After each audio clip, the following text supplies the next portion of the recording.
Neronovelas ligeras. Esta novela no me pertenece, todo su crédito a sus respectivos autores. Anomalía de Almistjord. Capítulo 29, a itálica. La ceja de Shirou se torció al sentir los ojos sobre él. No era ajeno a que lo miraran fijamente.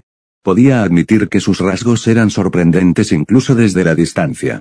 Sin embargo, había pensado que los elfos habían superado eso, habiéndose acostumbrado a su presencia dentro de Alnus. Aunque, dado su aspecto actual, no podía culparlos. Señor. Emilia, ¿eres tú? Tuca, todavía a su lado, habló. Cuando la miró, apenas se dio cuenta de que algo andaba mal, hasta que vio sus orejas. Donde habían sido apuntados antes del hechizo, ahora se parecían más a los de un humano, aunque todavía un poco más largos. Sin embargo, ella en realidad no había cambiado mucho. Su cabello todavía era rubio y sus ojos todavía eran verdes. Sí, soy yo, Shirou parpadeó al escuchar su propia voz, antes de gemir internamente. Sume otro cambio, su propia voz, a la lista. Comillas. ¿Estás bien, señor Emilia? Saliendo de su ensoñación, los elfos clamaron a su alrededor, buscando cualquier cosa que pudiera haber salido mal. Algunos de ellos se interrumpieron, hablando entre sí en voz baja mientras lanzaban miradas perplejas a su figura. El mago pensó que esto no era normal. Con una mirada horrorizada en su rostro, la gran anciano ahuyentó a los demás, antes de hacer una profunda reverencia, lo que provocó que todos los demás hicieran lo mismo después de un momento. Y está bien, él la detuvo antes de que ella pudiera disculparse. Podía decir que si no lo hacía, Adrián me continuaría por un rato, solo. Dime una cosa. Por supuesto, señor Emilia. A pesar de su interrupción, Shirou se dio cuenta de que estaba más que dispuesta a disculparse. Comillas. ¿Es esto permanente? No creía que lo fuera, de lo contrario ningún elfo estaría realmente dispuesto a emprender este hechizo con tanta indiferencia como Tuca. No debería ser así. Solo necesitamos lanzar el contrahechizo para disiparlo. Adrián finalmente levantó la vista, con los ojos llenos de preocupación. Pero aún así, un cambio tan drástico no debe tomarse a la ligera. Comillas. El hechizo que lanza mi gente es un método para que podamos comerciar con humanos sin repercusiones, en momentos en los que realmente necesitaríamos hacerlo. Tenía el ceño fruncido mientras hablaba, sin embargo, no se ha visto un cambio tan drástico en ninguna de las veces que se ha lanzado el hechizo. Si no es permanente, entonces no hay problema. Él se encogió de hombros. Honestamente, debería haber esperado esto. Las probabilidades de que algo no saliera como estaba planeado se disparaban cuando se trataba de hechicería y magia.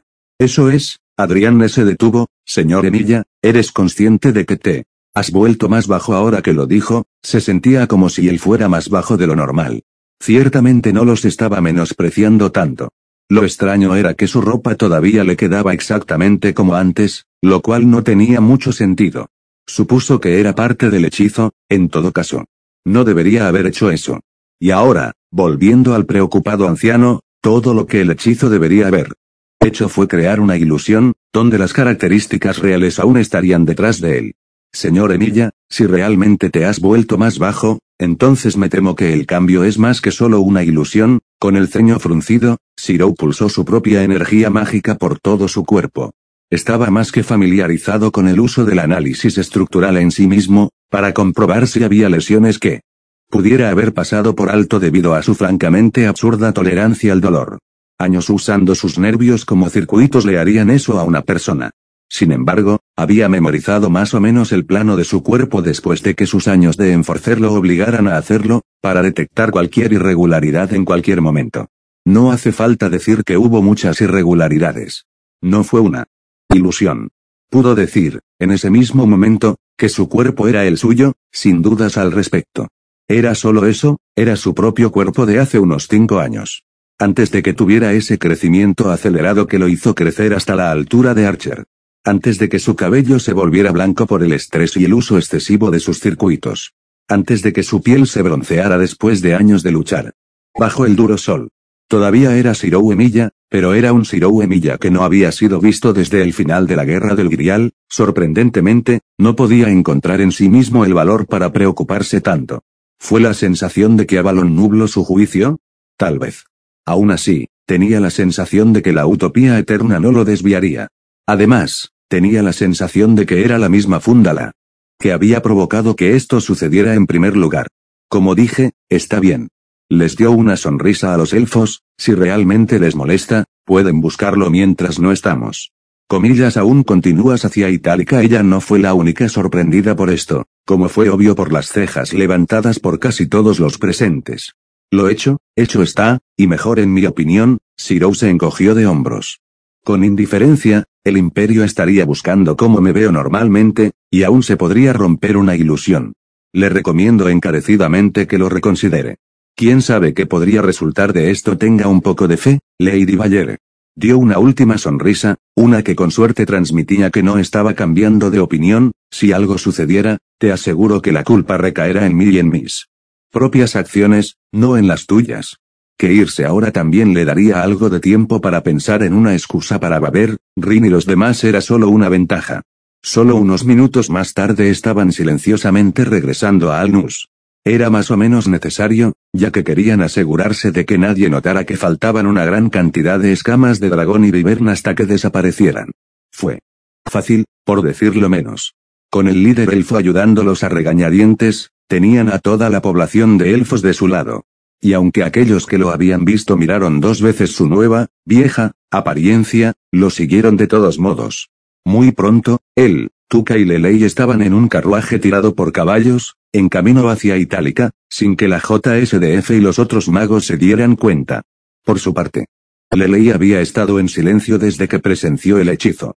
No fue nada a lo que Shirou le prestara demasiada atención. La chica estaba más o menos siempre callada, muy introvertida, que solo hablaba cuando necesitaba hacerlo. Él respetaría eso. Del mismo modo, Tuca estaba inmerso en la conducción del carruaje. Aparentemente, era la primera vez que lo hacía y se lo estaba tomando muy en serio. Concentrándose en que todo funcionara sin problemas. Shirou pensó que era demasiado, pero para cada uno lo suyo. Por su parte, estaba disfrutando la sensación de su cuerpo. Para otros magos, esta podría haber sido la peor situación en la que se encontrarían. Los magos estereotipados se habían acostumbrado a sus cuerpos, salvo algunas excepciones. Tendrían un uso instintivo de sus circuitos de acuerdo con su yo mayor y habrían tenido problemas para adaptarse. Esto probablemente podría implicar, si intentaran usar un misterio, usar más o menos energía mágica. Más aún en el caso de que lo habían hecho instintivamente para contrarrestar los efectos del envejecimiento de sus cuerpos. Menos aún porque subestimaron la cantidad que sus cuerpos podían soportar. Para él, después de haber utilizado repetidamente el análisis estructural para profundizar en la condición de su cuerpo, no fue un problema. De hecho, se había sentido mejor que en años. Lo que sea que haya sucedido, lo que sea que Avalon le haya hecho al reaccionar ante los espíritus, había convertido su cuerpo en el antiguo. Es decir, las fracturas, las heridas profundas que había experimentado a lo largo de los años. Habían desaparecido. El dolor fantasma que todavía sentía ocasionalmente por perder el brazo. Desaparecido. La forma en que a veces se olvidaba de respirar, olvidando que sus pulmones no estaban aplastados bajo las costillas. Desaparecido. La lucha por caminar mientras su cuerpo recordaba que no solo tenía una pierna. Desaparecido. Fue casi liberador. Aún así, eso no significaba que no tuviera problemas. Todavía tenía que recordarse a sí mismo, especialmente cuando necesitaba agarrar algo, que no era tan alto ni sus brazos tan largos como estaba acostumbrado. Esos eran más difíciles de manejar, ya que se había acostumbrado a eso a través de experiencias visuales, una que necesitaba rectificar tan pronto como pudiera. En general, todavía sentía que era algo positivo. Mana. Comillas levantó la vista para ver a Lelei mirándolo con recelo. En sus manos, pudo ver una pequeña libreta y un bolígrafo en la mano. Mana antes del ritual. Diferente ahora. Levantó una ceja. Comillas, estás hablando de mi energía mágica. Sí. Puedo sentirlo. Lo sentí antes. Solo lo entiendo ahora. Shirou frunció el ceño. No es que dudara de Lelei. Había una razón por la que Kato la había aceptado. Como aprendiz y, por lo que podía ver, era su mente prácticamente prodigiosa cuando se trataba de cualquier cosa que le interesara. Dio la casualidad de que ella estaba muy interesada en la magia y hechicería. Dicho esto, ciertamente no sintió nada diferente con su energía mágica. Comillas, puedes elaborar sentimiento añadido ahora. Lo mismo que los espíritus. La atención de Shirou se agudizó y se formó una arruga entre sus cejas. La información que proporcionó Lelei tenía implicaciones importantes. Si su mana ahora se sentía similar al de los espíritus, entonces existía una clara posibilidad de que su naturaleza mágica hubiera sido alterada más fundamentalmente de lo que había supuesto. Uno escondido de sus propios sentidos, similar a la propia voz que suena diferente a sus propios oídos. Lelei asintió, con expresión seria y sus ojos pasando de su cuaderno a Shirou. Sí, estructura similar ahora. Antes, diferente, más, humana. Ahora, entrelazada, como hilos de espíritus entretejidos en ti. Ella inclinó la cabeza antes de escribir algunas palabras más en su cuaderno. Un poco de divinidad. Cercano en sentimiento al apóstol, prácticamente podía sentir la risa y la molestia que Rin sentiría en el momento en que se enterara de esto. Al final, por mucho que hablaran de ello, Shirou todavía no podía hacer nada. No podía sentir la divinidad de la que hablaba Lelei, confirmada incluso por Tuka. Aparentemente, los elfos lo habían sentido antes, pero no pudieron precisar qué era lo que los había sorprendido tanto. Fueron solo las observaciones de Lelei las que unieron las piezas. Fue decepcionante, por decirlo menos, y se consideró afortunado de haberse ido antes de que Dori pudiera encontrarlo nuevamente. Por otra parte, según sus dos compañeros, la divinidad era lo suficientemente débil como para pensar que no se podía sentir después de cierta distancia. Sin embargo, todavía no quería probar eso con los sentidos de un semidios. Por supuesto, su golpe de suerte. No podría haber seguido así. Se habían detenido a descansar por la noche, después de haber estado en el camino durante la mayor parte del día. Habían instalado un pequeño campamento y habían comido una comida decente que él había logrado preparar con la vegetación local que habían recolectado. Estaba más que satisfecho de ver que sus habilidades culinarias no se habían visto afectadas.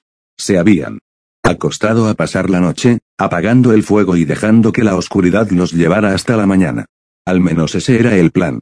La nariz de Shirou se torció cuando, en algún momento pasada la medianoche, mucho después de que apagaron el fuego, olió humo. Se despertó inmediatamente. Una cosa con la que había que tener cuidado era el fuego, especialmente en medio del bosque. Especialmente si tu padre era alguien que podía quemar agua accidentalmente hirviéndola. Dormir junto al fuego no era una opción. Por lo tanto, salió corriendo, listo para agarrar a Tuka y Lelei y salir corriendo en caso de que hubiera un incendio forestal. El fuego no estaba cerca de ellos. A lo lejos, en la dirección que sabía que iban, había altas columnas de humo. Más de uno. Más de lo que una hoguera podría producir. Reforzó su cuerpo mientras trepaba a un árbol, concentrándose en sus ojos y oídos. El débil sonido de los gritos ya llenó sus oídos incluso antes de llegar a la cima. En el momento en que lo hizo, lo vio. Allá. La ciudad amurallada de Itálica. Incendio. Enea, si te gusta lo que hago y quieres apoyarme, mira mi Patreon en patreon.com/almistyor. Gracias a mis nuevos patrocinadores. Elskitus, Idris, Random Person, Evil Turtle 321, Rosuel D. Ayson y Brandon Eney. Lo siento, olvidé mencionar a un par de ustedes hace un par de semanas, estaba muy ocupado con la universidad. Y un agradecimiento especial a Fire Rogue Wolf 25, Brutal Gravitas